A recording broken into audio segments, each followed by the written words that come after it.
Y bueno, y actualmente ya somos como una empresa completamente independiente.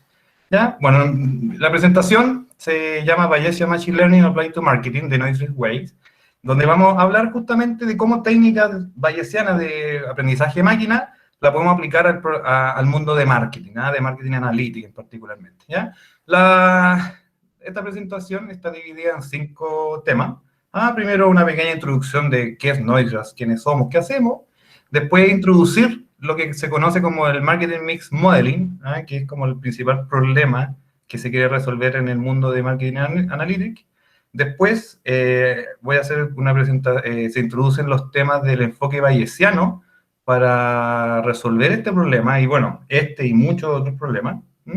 Y después, una vez que en el fondo ya sabemos cómo resolver el problema, cómo se lleva a la práctica, cómo nosotros implantamos nuestra solución, literalmente qué es lo que entregamos a nuestros clientes, y después un par de detalles técnicos a nivel de computacionales e informáticos. Y después, bueno, la idea es que después al final podamos conversar. Entonces, Noiseless, ¿quiénes somos y qué hacemos? ¿Ya? Dentro del contexto, ¿cierto? Es que los ejecutivos de marketing, de distintas empresas, tienen que tomar decisiones. Y decisiones donde generalmente hay muchos factores de riesgo. Basta con simplemente ver en los tiempos en que vivimos, donde el efecto pandemia ha modificado el mercado, todos los mercados de formas totalmente diferentes. Y en general, como en toda la industria, en todos los problemas, los recursos son limitados. Acá en este caso, en el mundo de marketing, la cantidad de presupuesto anual para invertir es limitada, por lo cual se tiene que hacer de la mejor forma posible. El problema de esto es que la cantidad de ruido, la cantidad de incertidumbre, sobre todo en esta área digital donde la cantidad de datos es tan grande, llega a ser abrumadora la situación, por lo cual ya como simplemente seguir el instinto ya deja de ser suficiente. Entonces, para eso, entra Noiseless, lo cual nosotros lo que ayudamos a los ejecutivos de marketing y a los gestores y a todos los que ejecutan campañas es a tomar decisiones de forma inteligente. Entonces, bueno, un poquito más de Noiseless, como les conté, Noiseless ya llevamos más de 7 años, la cantidad de trabajo, de cantidad de horas que hemos dedicado a investigación, desarrollo, testeo, validación, implantación ha sido en verdad muy grande. O sea, nosotros calculamos que estamos hablando de 70.000 horas de trabajo. Y bueno, y nuestro equipo, como pueden ver, actualmente somos 10 personas, el lunes entran 2 personas más, incluso parece que uno de los asistentes es uno de los siguientes miembros, y bueno, la gran mayoría de nosotros somos matemáticos o del área de computación. Bueno, y el jefe Andrés Groisman, el fundador principal de esta empresa, es ingeniero industrial de la Universidad de Chile. Ahora, en estos 7 años, nosotros, bueno, como les comenté, yo empecé a trabajar en el Centro de Modelamiento Matemático porque ese fue primero fue como un inicio, como un joint venture junto a Noiseless. Y bueno, a medida de que pasaron los años, Noiseless se ganó Startup Chile, fue parte de la aceleradora de UDD Venture, ha sido invitado a dar charlas en Estados Unidos en la conferencia Startup Green, también en la Universidad de Northwest en Chicago, y bueno, ha recibido inversionistas internacionales como es Nizum, y ha generado grandes contratos con por ejemplo, Publicis, que es una de las top 3 de la agencia de publicidad más grande del mundo. Y podemos ver a mano derecha algunos de nuestros clientes que hemos trabajado durante estos 7 años. Entonces, para muchos se van a dar cuenta que muchas de las marcas de nuestros clientes, casi todos las van a conocer. Y es por eso, porque nuestros clientes son grandes marcas internacionales que invierten tanto dinero en marketing que necesitan optimizarlo. Ahora, nuestro mercado no solamente es Chile, para nada. Incluso Chile a nivel mundial es un mercado bastante pequeño. Nuestro principal foco es toda Latinoamérica, o sea, Chile, Argentina, Perú, Uruguay, Colombia, Brasil, Ecuador, y también hemos llegado a Estados Unidos, México, incluso hemos tenido clientes en Asia. Estamos empezando ya a expandir nuestro territorio de acción. Entonces, Noiras responde dos preguntas. Son simplemente dos preguntas que son muy simples de realizar. La primera es, de mi inversión que hice en el pasado, ¿cuál fue el impacto? ¿Cómo fue? Bueno, ¿lo hice bien? ¿Lo hice mal? ¿Mm? Esa es la parte del aprendizaje, estudiar el pasado. ¿Ah? Y la otra pregunta es, ¿cómo optimizo mi inversión futura? Es decir, si yo tengo un presupuesto destinado para lo que queda del año o para el próximo año, ¿cómo debo hacerlo? ¿Cómo planifico mis siguientes campañas de marketing? Solo son esas dos preguntas. Pero claro, uno dice solo dos, pero son grandes preguntas. Entonces, ¿cómo podemos explicar, cómo podemos responder estas dos preguntas? Bueno, explicando lo inexplicable. Nosotros siempre hablamos de ese concepto. Y para eso vamos a introducir lo que es lo que se conoce como Marketing Mix Modeling. Entonces, los modelos que se conocen como Marketing Mix Modeling, que en la literatura se denotan como los MMM, ¿ya? Piensen que es simplemente un modelo de regresión que queremos explicar la variable dependiente, que conocido como KPI, que generalmente puede ser ventas, puede ser cotizaciones, visitas, pero normalmente son ventas, que ventas pueden ser en dólares, puede ser en pesos, o puede ser número, no sé, por ejemplo, número de botellas, número de cajas, etcétera. La empresa tiene una cierta cantidad de variables, principalmente las variables de inversión o esfuerzos publicitarios históricos, y a partir de eso uno quiere armar un modelo para poder controlar y mover este KPI objetivo. Entonces, por ejemplo, nosotros tenemos una variable objetivo y nosotros podemos tener distintos tipos de variables, que bueno, obviamente aquí los clientes, parte de la conversación y bueno, conocer el rubro, es cuáles son estas variables. Estas variables, por ejemplo, podemos ver que la inversión publicitaria, competencia, factor económico, factores estacionales.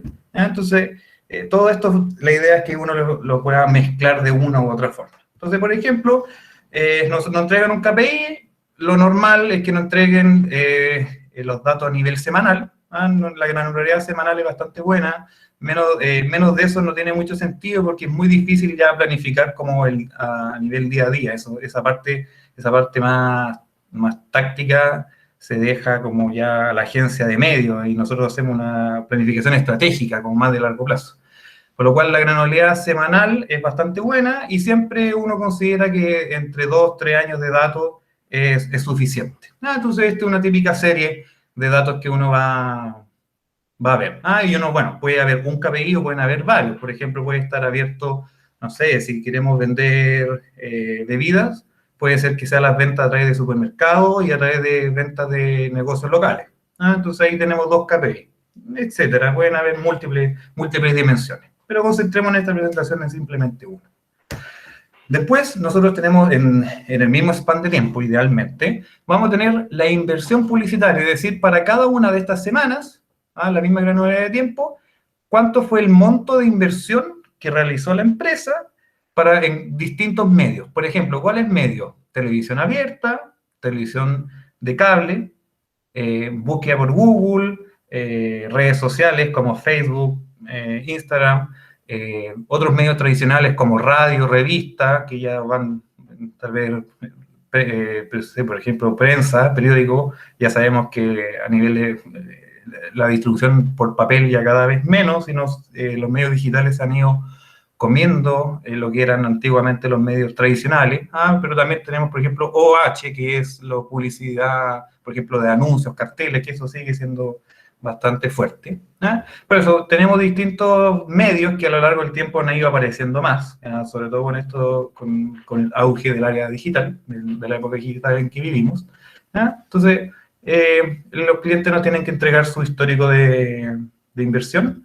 También, otro factor importante a considerar cuando hacemos un modelo de este estilo, de Marketing Mix Modeling, es analizar cuáles son las competencias principales del cliente a estimar, porque claramente no es lo mismo un mercado, por ejemplo, que no haya con mucha competencia, versus un mercado donde la competencia pasa a ser muy, muy, muy poderosa. Por ejemplo, en el mundo de telefonía, sabemos que empresas como Entel, Claro, Movistar, entre sí se hacen competencia de forma directa. Se consiguen bases de datos, ya más call center, yo creo que a más de uno lo llaman de forma periódica para tratar de que se cambien de un lado a otro. Eso es un esfuerzo publicitario, ¿ya?, de la competencia. Otros factores que son importantes, puede ser, por ejemplo, la tasa de desempleo, precio del cobre, precio del dólar, los tipos de cambio, tasa de interés. Ahí los factores económicos va a depender de cada mercado. A algunos mercados les va a influir algunas variables, mientras que a otros. Y bueno, es parte del trabajo en conjunto del cliente con nosotros, con Noisas, y es encontrar cuáles son estas variables. ¿Eh? Y otras también variables muy importantes, muy, muy, muy importantes, son los factores estacionales, o sea, variables temporales, que pueden ser, por ejemplo, los ciclos anuales, los ciclos mensuales, ¿ah? También los efectos, por ejemplo, los Cyber Days. Sabemos que Cyber Day, día del padre, día de la madre, día del niño, Navidad, todo eso son esos pics que hacen que pueden mover mucho, mucho el KPI. ¿No?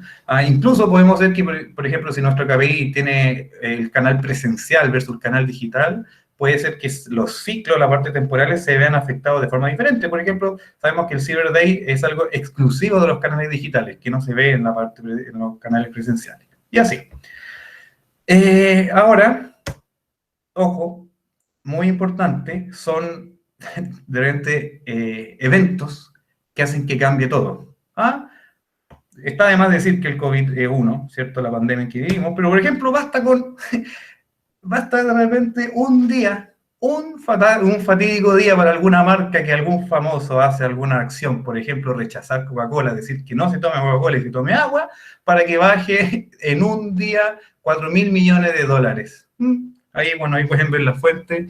Entonces, todos esos efectos hay que incorporarlos. Entonces, también parte de importante al momento de hacer estos modelos es saber el contexto. Contexto social, contexto de cada país. Por ejemplo, también el estallido social claramente afectó muchos mercados. Y así. Entonces, una vez que ya tenemos todas las variables que queremos incorporar o pensamos que deberían incorporarse en un modelo, ahí nosotros queremos armar lo que se conoce como el modelo de atribución. El modelo de atribución simplemente es atribuirle a las distintas fuerzas el nivel de ventas. Bueno, esta atribución se puede hacer a nivel total, a nivel anual, mensual, semanal, trimestral, etc. Y, por ejemplo, podemos dividir esta fuerza en tres grandes grupos. El primer grupo es lo que se conoce como base. ¿Ya? La contribución base podemos decir que es una empresa vende por existir actualmente. Por ejemplo, Coca-Cola. Sabemos que la gente va a tomar Coca-Cola de aquí a un muy buen tiempo solo por el hecho de que Coca-Cola es Coca-Cola. ¿Ya? ¿Y por qué? Porque ya tiene una posición de mercado importante a consecuencia de sus décadas de inversión publicitaria y posicionamiento en el mercado. ¿Ya? Ahora, después, cada empresa tiene variables que puede controlar, variables controlables. La principal de esas es marketing, es decir, la inversión publicitaria, que puede hacer los distintos medios, también puede manejar precio, también puede manejar la distribución, es decir, la cantidad de productos que hace disponible al consumidor, por ejemplo, los número de supermercados, número de camiones que voy a lanzar, número de botellas, número largo de góndola, etcétera, etcétera. ¿Ya? Y cada una de estas variables controlables a la vez, por ejemplo, principalmente marketing, se puede abrir.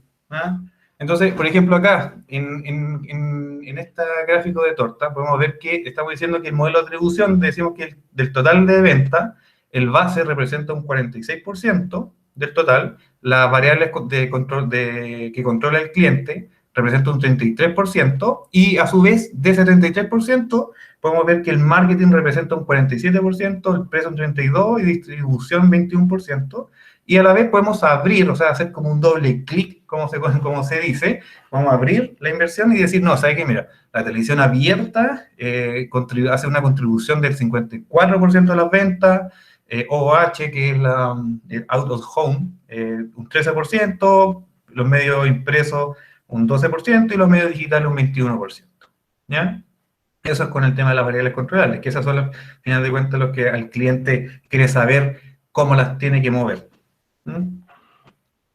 Y el tercer, pero no por eso menos importante grupo, son las variables no controlables, que aquí podemos ver que son todas las variables que tienen que ver con la competencia o socios comerciales, las variables económicas, macroeconómicas, variables climáticas, sociales, estacionalidades, festividades, etcétera, etcétera. Y a su vez, por ejemplo, si agarramos la competencia, generalmente nos interesa analizar los competidores principales, que aquí, bueno, acá competidor 1, 2, 3 y 4. Así que eso es lo que busca el Marketing Mix Modeling, es decir, explicar por completo, descomponer al máximo de dónde provienen las ventas y cómo afectan cada uno de estos, de las distintas componentes del modelo. ¿Ya? Entonces, para hacer un repaso simple, por ejemplo, si nosotros tenemos un modelo, un KPI, tenemos un cierto nivel de ajuste, nosotros primero podemos dividir que hay una tendencia, una parte que es una tendencia, y después hay una parte que es como parte estacional, ¿cierto? Que es como las fluctuaciones, que uno puede pensar que a lo largo del tiempo no afectan, pero hace, por ejemplo, que sabemos que, no sé, los helados se vende mucho más en verano que en invierno, mientras que el café es al revés, se puede vender más en invierno que en verano. Pero claro, si uno analiza a nivel anual, sabemos que esas variaciones se van como contrastando en el tiempo, si es que estamos en un régimen estacionario. ¿Ya? A su vez, la tendencia, la podemos dividir en lo que se conoce como las ventas base, y versus lo que se conoce como incremental. Ventas base, ¿cierto? Ese concepto es medio ambiguo porque a pesar de que existe como conceptualmente, no es fácil de modelar. Ahí vamos a ver qué técnica es la que usamos nosotros, porque ventas base también puede incorporar variables ocultas, variables que no se están incorporando directamente en el modelo, pero que claro, podemos ver que se producen alzas o bajas en las ventas, y si no hay una variable que la está explicando de forma directa, como sería el caso del incremental, al final de cuentas se explica a partir del base. Entonces, por eso, el base conceptualmente es lo que vende una empresa porque sí, pero en la práctica también puede incorporar muchas de las variables ocultas de un modelo. ¿Ya? Y a la vez, si nosotros hacemos el doble clic del incremental, nosotros ahí queremos ver que del incremental cómo se ve la distribución por el marketing, co-marketing, que es lo que se conoce cuando es un aliado económico, te ayuda en tus ventas, cómo la competencia te puede restar, o a veces la competencia te podría sumar, pero no es lo normal es que resta, y cómo te afecta la variable económica. Entonces, cada vez que uno quiere es como que uno tiene como una visión general, y uno quiere ir cada vez más profundo y ir abriendo, ir descomponiendo. ¿Ya? En todos estos gráficos que estamos viendo, no solamente vemos una curva, sino podemos ver que cada curva tiene un ancho, una banda.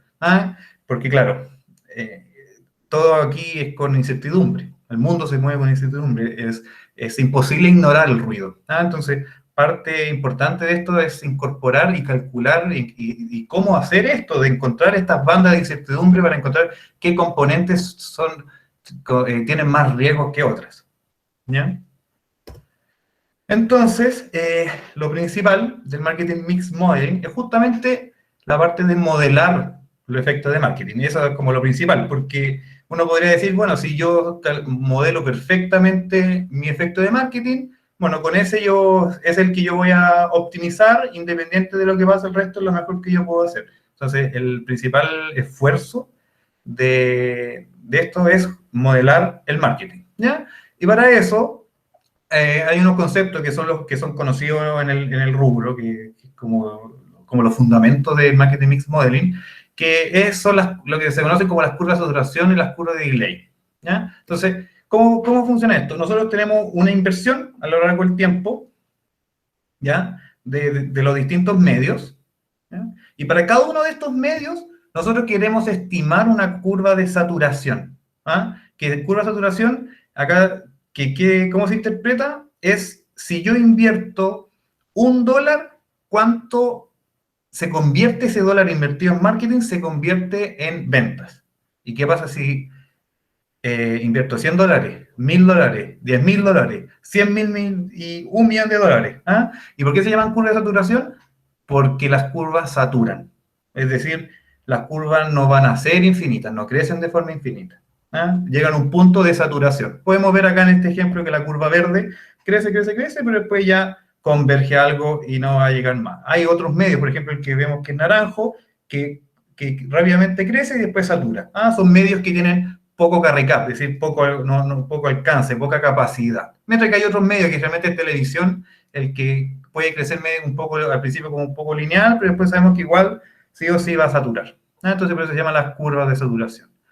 Por otro lado, el otro concepto son las curvas de delay, también conocidas como curva de decay, pero delay es más correcto, que lo que modelan es que yo invierto $100 el día de hoy, no significa que mi conversión de marketing a ventas se realice de forma instantánea, sino hay un poco que esos $100 se hagan, por ejemplo, puede decir, el día de hoy yo vendí 10 y mañana 9 y después 8, 7, 3, 2, 1, 0. Y esa es la curva de delay, en el fondo, cómo se desplaza mi inversión temporal. Entonces, por ejemplo, los medios que decaen de forma brusca generalmente son los medios digitales. Los medios digitales, alguien googlea algo, sale un anuncio, hace clic, compra. Pum, mucho más instantáneo. Mientras, por ejemplo, si yo pongo un letrero en un cruce, se siempre espera que la gente va a ver el letrero, lo va a ver un par de semanas y después va a ejecutar la compra y después decae. Entonces, por eso, entender cada uno de los medios, la naturaleza de cada medio, además, es muy importante, porque con eso uno puede entender distintas técnicas. Si uno quiere una técnica, por ejemplo, de inversión instantánea o más de largo plazo, ahí cada medio puede jugar distintos papeles. ¿Ya? Y la gracia es que, dada la inversión, las curvas de saturación y las curvas de delay, cuando se junta todo, se convierten en las curvas de Afton, que justamente es cómo se ve, cómo por cada uno de los medios, cómo se convirtió, cómo se hace la conversión en ventas de forma temporal. Y podemos ver que, claro, como cada una de estas curvas no es una simple función, sino es una distribución de probabilidades, porque nosotros tenemos el enfoque bayesiano, que vamos a entrar más en detalle, podemos ver que el Afton también tiene sus niveles de incertidumbre. Entonces podemos ver, por ejemplo, que la curva roja y la curva verde, que son los que tienen mayor carry cap, el nivel de incertidumbre es bastante alto, mientras que las curvas naranja, que tienen mucho menor capacidad, pero a la vez tienen menos incertidumbre. ¿Ya? Entonces, cada uno de estas propiedades de los medios es súper importante entenderla, porque va a implicar consecuencias diferentes al momento de realizar planificaciones. Entonces, de la teoría a la práctica, ¿cómo se traduce esto? Por ejemplo, KPIs objetivos puede ser lo normal. Estos son números como de un modelo de modelos típicos. Los KPIs objetivos pueden ser entre 1 y 4. Por ejemplo, ya tener la combinación, no sé, que tiene ventas presencial, ventas digitales y de 2 tipos de productos, ya con eso tenemos 4 KPIs. Los medios de control generalmente son entre 4 y 8 medios. Variables externas, que puede ser la competencia, variable económica, etc., puede ser entre 2 y 10, a veces hay más, pero ese es como el rango. Y el rango de datos que nos entregan es entre 1 año y 4 años. Menos de 1 año, generalmente le decimos que esperemos un poco, recopilarle más datos, porque con menos de 1 año ni siquiera somos capaces de estimar bien un ciclo anual. ¿Ya? Entonces, como queremos modelar, estos modelos son modelos de regresión y necesitamos parámetros. Por ejemplo, por cada medio necesitamos entre 5 y 6 parámetros, ahí dependiendo de la complejidad de la función. La variable externa entre 1 y 2 parámetros, o sea, con un parámetro sabemos que es simplemente una función lineal, con 2 ya es por lo menos agregarle algo más, una saturación, por ejemplo. ¿Ya? Y la parte estacional, por ejemplo, 5 o 10 parámetros, dependiendo de la cantidad de outlier, si es que la cantidad de periodos, si es que queremos incorporar trimestrales o anuales, y no sé, y parámetros de incertidumbre, como vimos, todo tiene bandas, entonces también tenemos que incorporarla. Entonces, un ejemplo muy común es que nos digan, ya, hay 2 KPIs, 5 medios, 4 variables externas y 2 años y medio de datos. Eso, en verdad, a nivel de datos, un dato es toda una tripleta temporal de esto. Entonces podemos ver que esto corresponde a 130 datos, input, output, 130. Mientras que este modelo, si hacemos el cálculo, este modelo corresponde a 80 parámetros. ¿Ah? Y es fácil darse cuenta que estimar 80 parámetros con 130 datos es lo que se conoce en matemática, en parte estadística, que es un modelo que está sobreespecificado. ¿Ah? Desgraciadamente, es parte de la naturaleza del rubro, que todos los modelos son así. Es decir, nosotros, a diferencia de Big Data, nosotros somos todo lo contrario, somos Small Data. Tenemos casi la misma cantidad de parámetros que de datos, por lo cual tenemos que hacer lo mejor posible.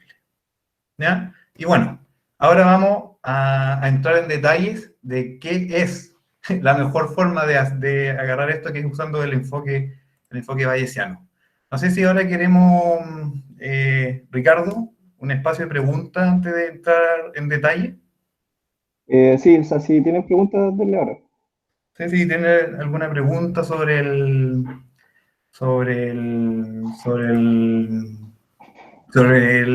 modelo, sobre el problema, la ejecución, etcétera. Ahí no sé si alguien lo escribe. Me podría Sí, acá responder. por ahora en el chat no hay nada escrito, pero si quieren, se ponen el micrófono y escriben. O sea, y hablan. Hola, una consulta. Cuenta. Tú dijiste que no eres, ¿cómo se llama? Big Data, no manejas, es como la data junto con los parámetros. Entonces es como decir, por ejemplo, yo tengo 130 datos, o sea, 130 registros y tengo las 80 variables que yo quiero predecir. Y eso, Claro, 84, claro. claro, y esos 130 registros corresponden a la data de un año. Eso acá serían de 2 años y medio. ¿Ah? Porque siempre el caso normal es que los datos son a nivel semanal. Una semana es un dato. Entonces, Ya. el año da 52, entre 52 y 53 datos, un año. Ya, No va a ok. dar y no va a dar más.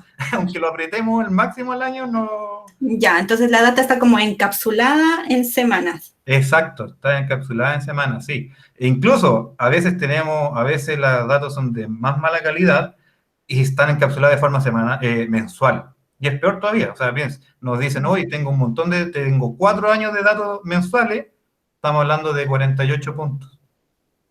Ya, ok. Entonces, Gracias. es la naturaleza de este problema.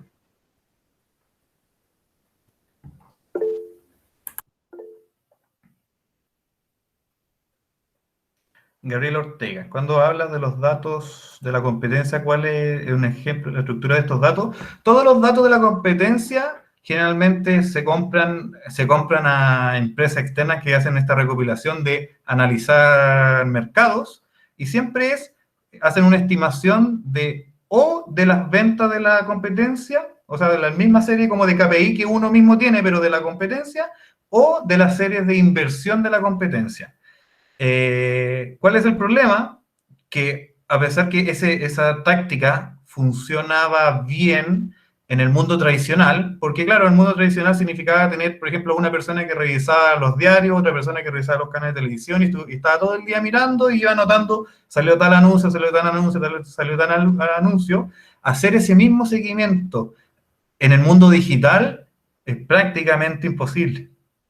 Entonces, sabemos que los datos de la competencia generalmente no son de buena calidad, porque a menos que se consigan ya de forma, no sé, media, media por debajo. Con esa cantidad de datos y parámetros, ¿cómo evitas el overfitting? Bueno, para eso vamos a hablar en el siguiente capítulo del enfoque bayesiano. ¿Hay alguna cota para la frecuencia de los datos donde ya se pierde información, tipo aliasing o algo así? O sea, datos, lo máximo que podemos hacer modelo es a nivel mensual. Ya si es que tienen con esa frecuencia menor de eso, no tiene ni un sentido. Lo ideal es semanal. ¿Mm? ¿Es posible usar conocimientos previos, datos de clientes pasados para ayudar a predecir qué va a pedir el cliente actual? Claro que sí, claro que sí. Y bueno, ahí ya vamos a ver toda esa respuesta. Yo creo que ya todas las preguntas que tenemos ahora las vamos a responder en el siguiente tema. Así que creo que por ahora voy a seguir porque veo que hay altas expectativas. Ya. Entonces, el enfoque bayesiano. ¿Ya? Técnicas bayesianas para el buen Machine Learning. Entonces, en el corazón de Noisner se encuentra el aprendizaje de máquinas probabilistas. ¿Ya? Esa diferencia de como el determinista, nosotros usamos todo el enfoque bayesiano, que en el fondo todo, nosotros decimos que, ¿y qué significa todo? Que significa que nosotros decimos que los datos tienen incertidumbre, los modelos tienen incertidumbre, los parámetros tienen incertidumbre. ¿Ya? Y en vez de ignorarlo, lo incorporamos de la mejor forma posible. ¿Ya? Y eso también nos permite, el enfoque bayesiano nos permite mezclar información de expertos, información a priori que puede tener el cliente, o incluso que los distintos analistas hayan empezado a ganar con el tiempo, con haber hecho modelos en el pasado, en la actualidad. Por ejemplo, el hecho de saber que los medios digitales tienen un decay mucho más rápido que los medios tradicionales, eso es un conocimiento a priori que nosotros ya sabemos, que es por analizar ya mucho tiempo. También, por ejemplo, saber que el medio de televisión es un medio poderoso, también ya es una información a priori que ya la conocemos, o que Google también es importante, etcétera, etcétera. Incluso, puede ser que haya mercados en donde la información a priori sean muy diferentes. Por ejemplo, comida rápida. Cuando yo quiero comer, por ejemplo, un McDonald's, yo no googleo McDonald's, no pongo Google hamburguesa. No, yo voy caminando por la calle tranquilamente, veo un letrero de una hamburguesa gigante, exquisita, y digo, oh, quiero comer hamburguesa. Pum, voy y me la compro. ¿Ah? Y eso no pasa, por ejemplo, con un seguro automotriz. No es que yo vaya caminando por la calle, veo un anuncio de seguro automotriz y diga, oh, lo voy a comprar al tiro. Entonces, toda esa información a priori, aunque sea pequeña, sirve para especificar aún mejor el modelo, porque toda esa información a priori es la que evita el overfitting. ¿Ah? Entonces, el aprendizaje de máquina bayesiano, ¿cierto? Está en el corazón. Tenemos que el nivel de la computación y las matemáticas son muy importantes porque tanto la parte teórica es bastante dura, porque es como probabilidades donde tenemos que de repente ver cosas como, no sé, el estado del arte, de métodos y modelos, y a la vez todos los métodos bayesianos necesitan un alto poder computacional para resolverlos, ¿ya? Y distintos como temas que nosotros usamos del enfoque bayesiano, bueno, son los modelos bayesianos en sí, que son modelos jerárquicos, donde los parámetros tienen incertidumbre, a diferencia de enfoque frecuentista que dice que no, que los parámetros están fijos. El otro es que nosotros podemos usar los procesos estocásticos, como por ejemplo, no sé si los que conocen el proceso gaussiano, el proceso browniano, nosotros podemos usar el proceso estocástico para incorporarlo, como a nivel de forma paramétrica, semiparamétrica, de forma no paramétrica, ¿ya? Y a la vez, para entrenar estos modelos, porque con los dos, al ser modelos jerárquicos y procesos estocásticos, nosotros podemos definir un modelo, pero para poder entrenar los modelos necesitamos utilizar métodos, por ejemplo, de estocástica de Endesen y Markov Chain Monte Carlo, que nos digo MCMC, ¿ya? Y a posteriori nosotros la idea es que como ya incorporamos todo el enfoque bayesiano, todas nuestras simulaciones, todos nuestros reportes, no son solo números, son distribuciones que nos permiten cuantificar los riesgos asociados. ¿Ya? Entonces, bueno, Thomas Bayes era un estadístico inglés, filósofo, ¿ya? Y que, ¿verdad? Su principal es conocido por un teorema o regla o axioma, tiene mucho nombre, que es la regla de Bayes. Y la regla de Bayes permite, enlaza principalmente tres conceptos. ¿Ah? Dice, hay un cierto objeto, θ, que yo tengo una información a priori. ¿Ah? Que es la información que yo sé, con la cual yo vengo desde antes de ver cualquier cosa. Por ejemplo, yo sé a priori que todos los días va a salir el sol y después llega a cierta hora y se oculta. Es una información a priori que yo puedo tener. ¿Ah? O, por ejemplo, tengo información a priori que, puede estar, que actualmente estamos en invierno. ¿Ah? Esa es mi información a priori. Y después de eso, yo voy observando eventos.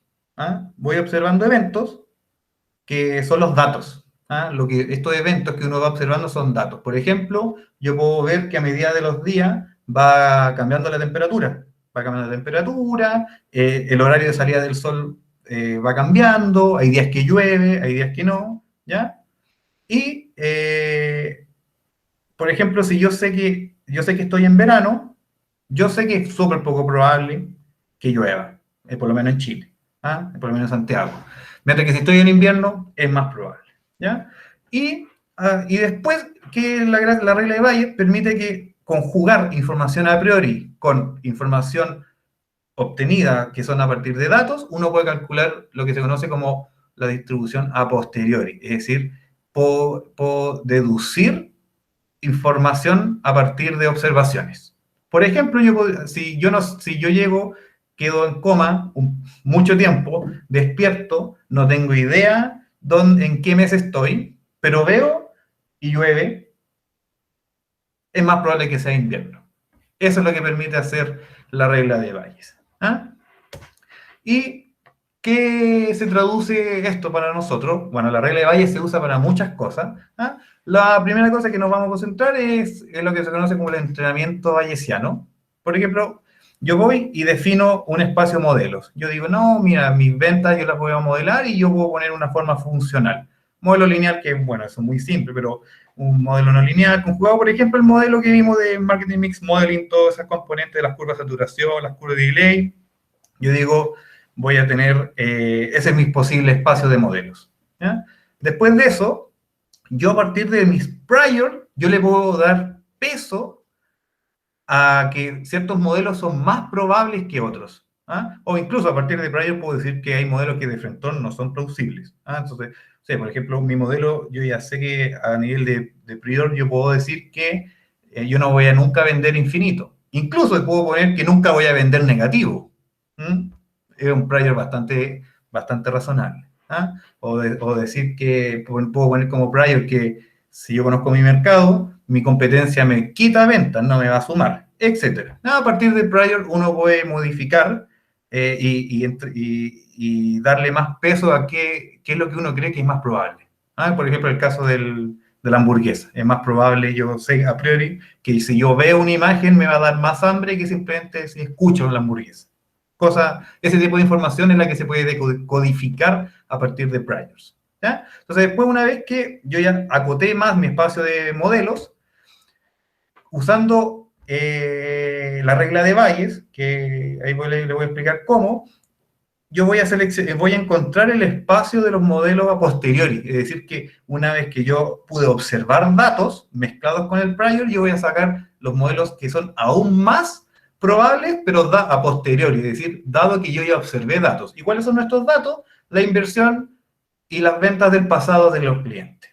¿Ya? Y después con eso, yo voy a hacer una selección de estos modelos, que la idea es que sea lo más inteligente posible, lo más representativo, y en el fondo, en vez de seleccionar un único modelo, yo selecciono varios, como un congreso. ¿Ah? Y ese concepto, por ejemplo, de que yo hice, o por ejemplo, la Convención Constitucional, se hicieron los prior, uno se hizo la votación, fue los datos, se obtuvo la posterior, y ahí se hizo como una selección de ciudadanos. Y esos ciudadanos que cada uno tiene su propia opinión, después cuando en conjunto van a obtener una opinión conjunta que sea representativa de todo el espacio, que sería, en este caso, de forma análoga, sería como todos los chilenos.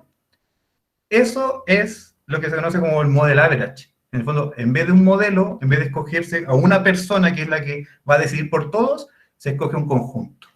Y eso es lo que permite el entrenamiento bayesiano. ¿Ya? El otro concepto, la otra metodología, que es el tema de usar procesos estocásticos, es hacer regresión bayesiana no paramétrica. ¿Qué significa eso? Imaginemos este caso. Nosotros tenemos hay un efecto latente que va al alza, ¿ya?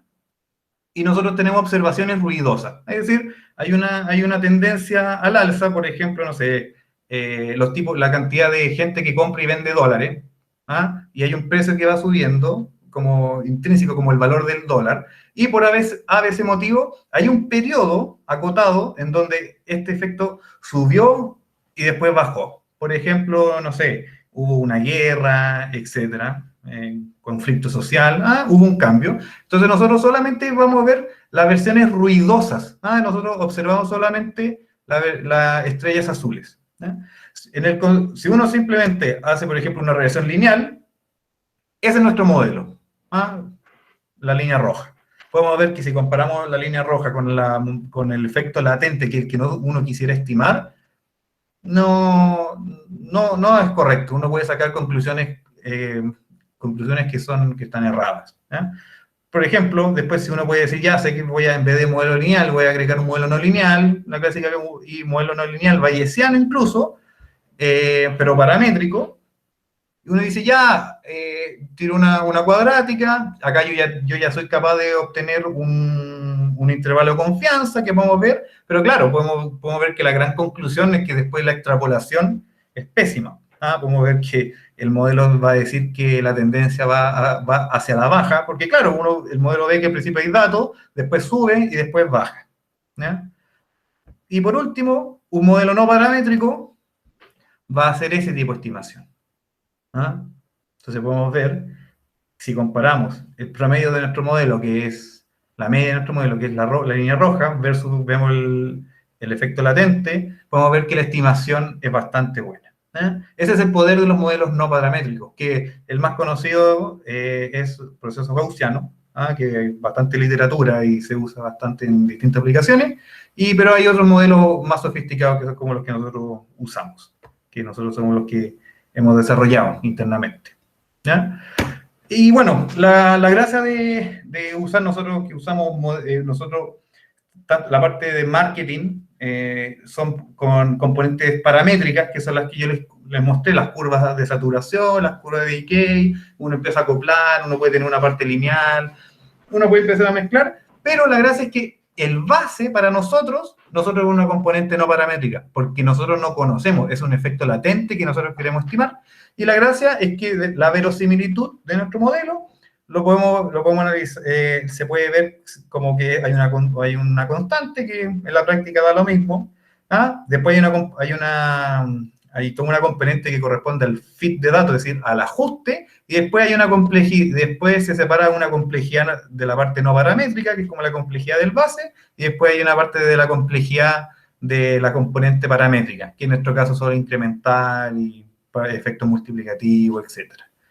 ¿Ya? Entonces, al tener la componente paramétrica nos permite hacer, la componente no paramétrica nos permite evitar, lo que hicieron en una pregunta ahí, evitar el overfitting. Porque estamos haciendo, al poner una componente no paramétrica, estamos dando nuestro prior, estamos dando que hay un efecto que no está de forma funcional, de forma explícita, sino que se va a acomodar a los datos que va a ir observando. Entonces, esa componente es súper importante en este tipo de problemas, porque va a permitir que no sobreestimemos otros efectos, ni subestimemos. ¿Ya? Y bueno, como les dije, por ejemplo, nosotros, para cada uno de los medios, nosotros tenemos distintos parámetros, por ejemplo, el parámetro de decay, que qué tan rápido decae, o el parámetro de carry cap, que es como el tamaño del medio. Nosotros podemos poner a priori, sabemos que, no sé, en este caso podemos ver que digital va a decaer más rápido que los otros medios, que son los medios tradicionales, pero que a su vez el carry cap de digital es menor que los demás, pero por ejemplo acá podemos ver que OpenTV tiene un carry cap a priori más grande, porque sabemos que la televisión abierta es como mucho más poderosa, ¿ya? Una vez que tenemos esta información a priori, ¿ah? Con distribuciones por cada parámetro, ¿ya? Conjugado con la verosimilitud de nuestro modelo, usando SGD, Stochastic Gradient Descent, y las técnicas de MCMC, nosotros somos capaces de calcular la posterior de estos parámetros. ¿Y cómo se traduce eso? Nosotros hacemos unas simulaciones, ¿ah? Hacemos unas simulaciones que aquí aparece el Big Data, ¿ah? A pesar que nosotros no tenemos datos, nosotros generamos trazas de millones de parámetros, para cada uno de este instante de tiempo. Estamos diciendo que estamos haciendo aproximadamente 200, estamos evaluando 200 modelos en paralelo por cada uno de estos instantes, por cada una de estas iteraciones. Es decir, en nuestro entrenamiento podemos pensar que nuestro algoritmo está evaluando millones de modelos a la vez y está encontrando cuáles son los más probables y cuáles son los menos probables, y bueno, en distintas etapas vamos usando distintos métodos. Hay métodos usando obviamente métodos basados en gradiente, que es Stochastic Gradient Descent, pero que vamos haciendo subsampleo de los datos para evitar caer en mínimos locales, para encontrar una buena moda. Después usamos métodos de MCMC, por ejemplo, usamos método de Gibbs, usamos método de ensemble, que es el MC Hammer, y etcétera. Nosotros, bueno, hay todos unos métodos y heurísticas desarrollados por nosotros mismos, hasta que nosotros encontramos que la cantidad de samples, los modelos encontrados, son representativos de la posterior, ¿ah? Y una vez que encontramos eso, nosotros, a partir de nuestro know-how, que a partir del prior, con nuestra función de verosimilitud, que es la que evalúa el ajuste que incorpora los datos, nosotros somos capaces de calcular las distribuciones a posteriori que podemos ver en esta transición. ¡Pum! ¿Ah? Entonces, una vez que entrenamos, podemos ver que hay modelos que, por ejemplo, en OpenTV, a pesar que la moda, podemos ver que estaba en torno al parámetro 0,3, no, los datos están diciendo, no, o sea, que esto está mucho más hacia la derecha. Hay otros que no, podemos ver que están más centrados a la moda, pero hay otros que no. Hay, por ejemplo, podemos ver que el carry cap de Radio Mass Newspaper es prácticamente 0. Esto está diciendo que el modelo está diciendo, oye, el medio radio no, y diario no funciona. Entonces, a la vez, en Marketing Mix Modeling, cada parámetro es interpretable. A diferencia de Deep Learning, que tenemos millones y millones de tipos de parámetros, nosotros cada parámetro tiene un nombre y un apellido, una función y una interpretación, ¿no? Entonces, además, mirar estas posteriores nos da información de cómo va a quedar el modelo, ¿ya? Entonces aquí podemos ver que, claro, los datos hablaron, ¿ah? Si es que el prior y la posterior son iguales, significa que los datos no hablaron nada. Así que por eso siempre es bueno ver esta transición del antes y el después. Y con eso nosotros podemos armar nuestro modelo, que podemos encontrar el ajuste, las predicciones, la tendencia, los residuos, descomponerlo en las componentes, el incremental, abrirlo de la parte de marketing, abrirlo, encontrar las curvas y bla, bla, bla. Y todo lo que quiere saber responder el Marketing Mix Modeling lo podemos responder con esta metodología, y además incorporando de forma natural todos los niveles de incertidumbre. Podemos ver que cada componente, cada parámetro está incorporado de forma natural la incertidumbre. Ya. Un pequeño break para responder preguntas sobre el enfoque bayesiano.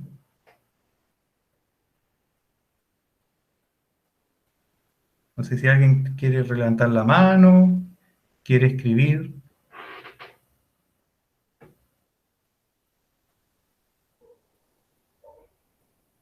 ¿O lo dejamos para el final, dado la hora, Ricardo? Sí, yo creo que dejémoslo para el final. Ya, mejor. Sí, parece que está bastante extensa la presentación. Ya, entonces, hasta ahora pudimos definir el modelo, entendimos cuál era el problema, definimos un modelo y ya lo logramos entrenar. Entonces, una vez que ya está entrenado el modelo, ¿ya? Nosotros, para cada distinto nivel de mix, es decir, para cada monto de inversiones distribuidos de forma temporal y también entre los medios, nosotros podemos estimar unas ventas, pero además no solamente estimamos las ventas, sino nuestro modelo, si hacemos la suma, como cada uno de los instantes de tiempo es una distribución, la suma también es una distribución de probabilidades que obviamente tiene una cierta varianza, pero bueno, nosotros en ningún momento hacemos ninguna suposición de causalidad, así que más encima podemos obtener, como es el tercer caso, podemos tener distribuciones que son asimétricas, de colas pesadas, etcétera, etcétera, por lo cual cada uno de los escenarios que queremos evaluar van a tener distintos niveles de incertidumbre, tanto que puede ser hacia abajo o hacia arriba. Y eso, bueno, eso es muy, muy útil, sobre todo si uno quiere evaluar tal vez, un escenario disruptivo, analizar el riesgo, si es que estamos hablando de que un gran porcentaje del presupuesto asignado al año es bastante importante considerarlo, ¿ya?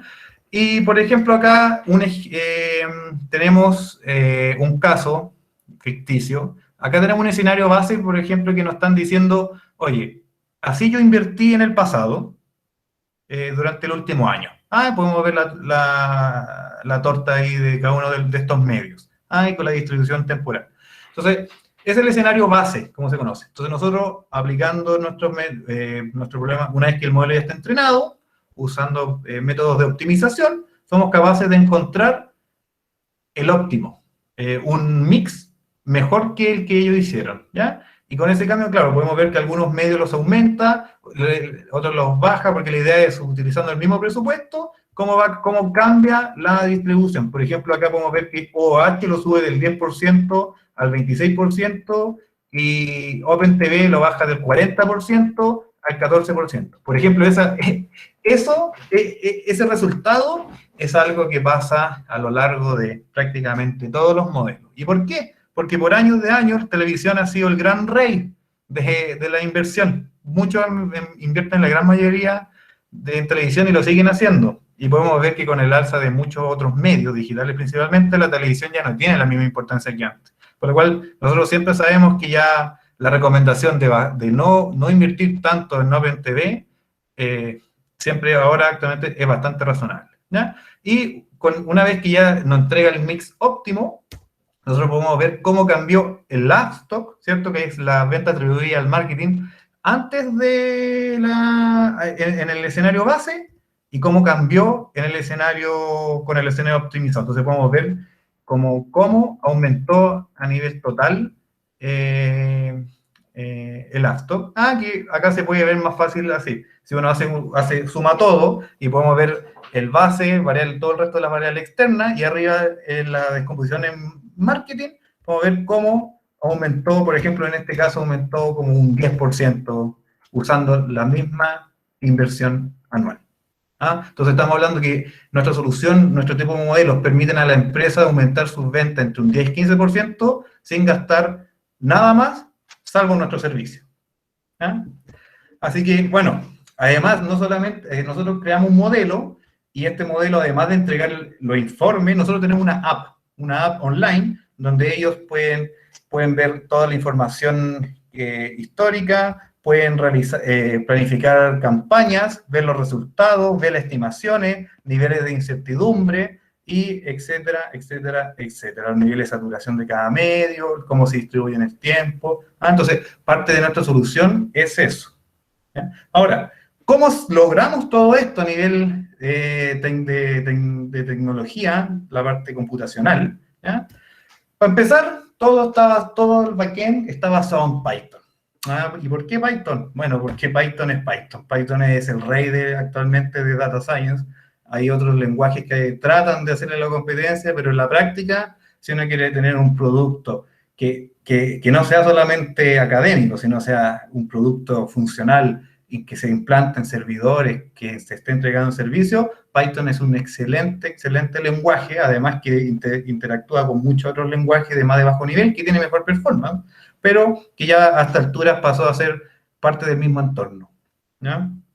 Y una de estas librerías, que son las que nos permiten una gran eficiencia computacional, a pesar que este seminario es de TensorFlow, bueno, este meme me lo hizo un amigo, Felipe Tobar, que justamente nosotros en Noisegraph usamos PyTorch. Es una gran librería. PyTorch, bueno, nosotros hace 7 años, en la historia, yo empecé primero a trabajar con Java, esta solución, después nos pasamos a Python, pero a Python como a seca, después usar NumPy. Después de eso, cuando empecé a conocer el mundo de los tensores, en esa época estaba solamente Theano, y usamos Theano bastante tiempo, y después cuando Theano se le acabó el soporte, en ese momento estaba TensorFlow y estaba PyTorch, y analizando las dos, claro, TensorFlow estábamos en la época en que era la versión 1. TensorFlow era como tenía este concepto de grafos de computación estáticos, mientras que PyTorch incorporaba estos grafos dinámicos, lo cual era muy interesante, y además que PyTorch es pitónico, es decir, está todo orientado a objetos, es mucho más natural y conversa con Python de forma natural, mientras que TensorFlow en ese momento era más parecido a agarrar la librería que habían hecho en C y hacer simplemente un API. Bueno, ahora con TensorFlow 2, TensorFlow le ha ido copiando cosas a PyTorch, PyTorch le ha ido copiando cosas a TensorFlow, y digamos que han convergido a cosas similares, pero bueno, la comunidad de PyTorch es bastante buena, las librerías que se utilizan y bueno, y la instalación es bastante buena. ¿Y por qué usar estas librerías? Es por el uso de que la gran cantidad piensa que les conté que nosotros necesitamos evaluar de forma simultánea muchos modelos, tanto en el entrenamiento como en la simulación, porque el enfoque bayesiano es así, y para usar ese nivel de paralelismo, en la unidad de cómputo de CPU no es suficiente, y para eso tenemos que usar la GPU, y CUDA, y todo eso, PyTorch es perfecto. Es bastante buena su interacción, y la comunidad, como les digo, la documentación es bastante avanzada, y el código es bastante limpio. Bueno, además, el entorno de trabajo que nosotros necesitamos para trabajar y desarrollar todo esto y que sea escalable, bueno, obviamente todas las soluciones de la nube que se provee con Google Cloud, la virtualización usando Docker, la gestión de versionamiento de código, que la cantidad de código que tenemos para lograr esto es bastante grande, todo esto lo usamos con Git. El IDE que nosotros usamos para trabajar en Python es PyCharm, que es bastante bueno, tiene una versión gratis que tiene muchas cosas muy buenas de forma natural. Y bueno, nosotros de forma de comunicación del equipo, que somos el equipo que les mostré que somos de 10 personas, usamos Discord para voz, y Slack para texto, ¿ya? Y por último, la gestión de todos los proyectos, tanto clientes como los proyectos de desarrollo, nosotros actualmente estamos usando Jira, que Jira ya funciona bastante bien para el equipo que tenemos. Y bueno, comentarios finales, como simplemente en modo de resumen de esto, podemos ver que los modelos de Marketing Mix Modeling son útiles potencialmente en todos los mercados para la toma de decisión y la optimización de recursos.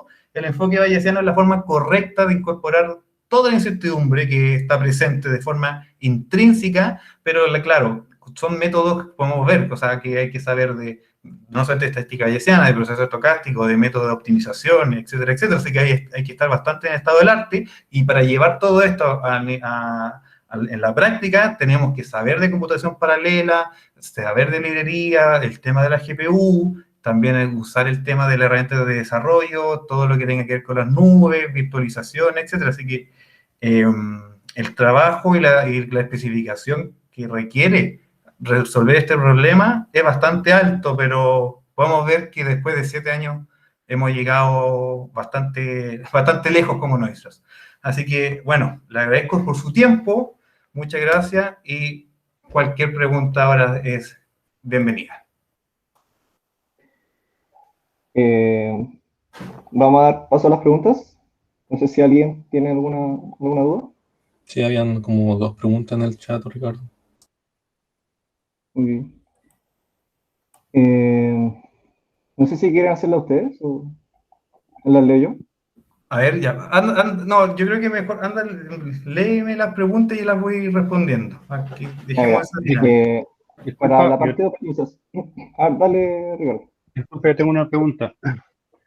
Primero que todo, muchas gracias por la charla, está muy buena. Qué bueno. Mi pregunta tiene relación con la eficiencia del entrenamiento. Por lo que veo, utilizan GPU. Y de acuerdo a tu experiencia, ¿es mucha la diferencia si yo entreno en PyCharm en comparación con Dockers? O sea, más que PyCharm, es usar como directamente, como en directo, saltarse la virtualización. ¿Esa? Ujú. Oh, Hay una diferencia. Efectivamente hay un costo, pero que el costo estamos hablando que es como del orden del 20%. ok. Es más Sí. eficiente el Docker Eh, bueno, en ahí temas. depende, no. Cuando uno, porque igual la capa de virtualización ahí tiene un costo, entonces hacerlo directamente va a ser más eficiente que usar Docker, justamente. Pero bueno, cada vez ha sido, esa brecha cada vez ha sido menor, pero, eh, pero la gracia de Docker es que, no sé, todo el equipo y todos los servidores tenemos el mismo entorno, porque si no tendríamos que configurar una y otra vez los mismos servidores y sería una locura. No hay Porque acá problemas de incompatibilidad de librería y cosas así. exacto, exacto, no, por eso si nos pasamos a Docker porque llegó un punto en que ya, porque son los servidores donde los clientes en simulaciones, los servidores que nosotros usamos para entrenar y los servidores que nosotros, y después los computadores personales que usamos para el desarrollo, cada uno del Ujú, equipo, y todo tiene que tener el mismo entorno. Entonces, pues, ujú. la única forma es con la virtualización, ¿ah? La Ah, estandarización. genial, muchas gracias. Ya. Yo creo que en honor al tiempo vamos a hacer una pregunta más. El siguiente en la lista era Francisco Jerez, que pregunta, ¿cuáles son las ventajas más importantes de la aplicación de los métodos bayesianos en sus modelos? ¿Se podría obtener los mismos resultados con métodos frecuentistas? Es que aquí el paradigma filosófico de la gran diferencia entre el enfoque bayesiano y frecuentista es que el bayesiano, en vez de ignorar la presencia de incertidumbre a nivel completo, el bayesiano lo incorpora de forma natural. El hecho de que los bayesianos incorporamos, ¿ah? El hecho de que los modelos no son exactos. Los modelos son aproximaciones y el modelo a su vez es una distribución de probabilidad sobre un espacio de modelos. Versus que el enfoque frecuentista no es así. Ellos creen que cuando uno plantea un modelo, existe un modelo que es el real. El bayesiano dice no existe uno que es real. Buenísimo. El resto de las preguntas las tenemos guardaditas, así que ahí pueden escribirlas o sea, las vamos a listar en nuestros canales, en el Telegram, en el Slack. Y ahí si Gonzalo puede responderla sería bueno. También queremos dejarlo invitado a que se suscriban a nuestro canal de YouTube, porque esta charla va a quedar disponible ahí. Y bueno, que se unan a todos nuestros canales. Y también quería pedir un gran aplauso por Gonzalo. La charla estuvo buenísima. Así que muchas gracias. Qué bueno, muchas gracias. Y te dejamos un poco. Bueno, entonces, y te dejamos invitado si quieres hacer otra charla con Python. Sí, bueno, vi que hubo harto tiempo, o sea, parece que subestimé el tiempo de la presentación, fueron hartos temas, pero sí, o sea, de puro PyTorch se puede hablar mucho, de solo procesos estocásticos se puede hablar mucho, de solo MCMC se puede, o sea, acá de cada una de las cosas que hablé se puede hablar mucho. Así que sí, yo feliz en un tiempo más hacer otra presentación de, no sé, de Python, de lo que sea, me encanta. Y sí, acá están haciendo preguntas. Cuando estamos trabajando en Teano, usamos PyNC 3, pero Teano dejó de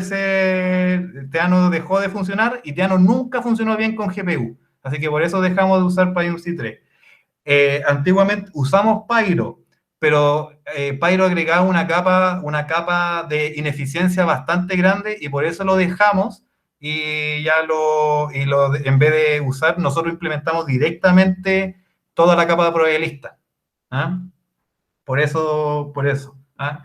Desgraciadamente, cuando uno usa otra librería, hay costos. Y generalmente esos costos es que hay cosas que no están tan bien hechas como uno necesita para el caso particular. Por eso estamos usando nosotros PyTorch de bajo nivel y todo lo demás está implementado sobre nosotros. Nosotros implementamos SGD, nosotros implementamos todos los métodos en CMC, nosotros implementamos todas las capas de nuestro modelo. Así que eso. Buenísimo. Y con esto damos por finalizado este meetup. Ahí le estaremos avisando sobre próximos eventos. Así que gracias, Gonzalo. Ya. Gracias a todos. Muchas gracias a todos por estar. Veo muchas caras conocidas, nombres conocidos. Gracias. Te lo agradezco. Y Chao, estamos muchas gracias. Que estén en bien. contacto. Cualquier cosa me escriben, puede ser por LinkedIn, yo puedo responder lo que quieran. ¿Ah? Estamos en el Telegram. Si me escribí, yo me meto, descargo lo que sea necesario. Buenísimo. Gracias, Gonzalo. Ya, que estén muy bien. Cuídense. Gracias. Chao, chao. Gracias. Chao.